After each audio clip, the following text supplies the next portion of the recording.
সুনামগঞ্জ শহরের ধোপাখালীস্থ শ্মশানঘাটে কালীপুজোয় মেতে ওঠেন সনাতন ধর্মের অনুসারীরা, পরিদর্শনে বিভিন্ন রাজনৈতিক দলের নেতৃবৃন্দরা।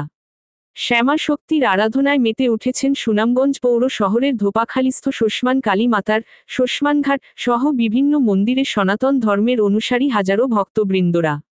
অমাবস্যার তিথিতে বুধ ও চতুর্দশী সনাতন ধর্মের রীতি অনুসারে গতকাল 20শে অক্টোবর সোমবার রাত 12টার পরে অমাবস্যার তিথিতে সুনামগঞ্জ শহরের এই ধোপাখালীস্থ শ্মশানঘাটে শ্যামাপুজো শুরু হয় এবং আজ মঙ্গলবার ভোরে পুজোর কার্যক্রম শেষ হয়।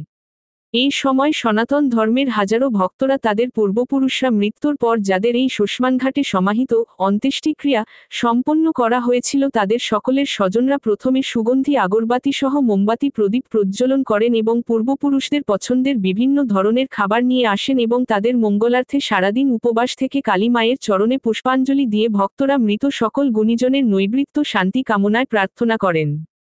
পুজো চলাকালে শ্মশানঘাটে পরিদর্শনে আসেন সুনামগঞ্জ জেলা বিএনপির সাবেক সাধারণ সম্পাদক ও বর্তমান আহ্বায়ক কমিটির সদস্য এবং আগামী জাতীয় সংসদ নির্বাচনে সুনামগঞ্জ 4 আসনে ধানের শীষের মনোনয়ন প্রত্যাশী অ্যাড. নুরুল ইসলাম নুরুল। উপস্থিত ছিলেন জেলা বিএনপির আহ্বায়ক কমিটির সদস্য অ্যাড.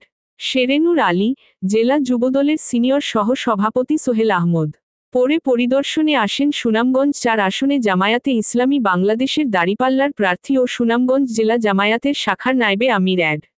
শামস উদ্দিন সহ জামায়াত ও শিবিরের নেতৃবৃন্দরা।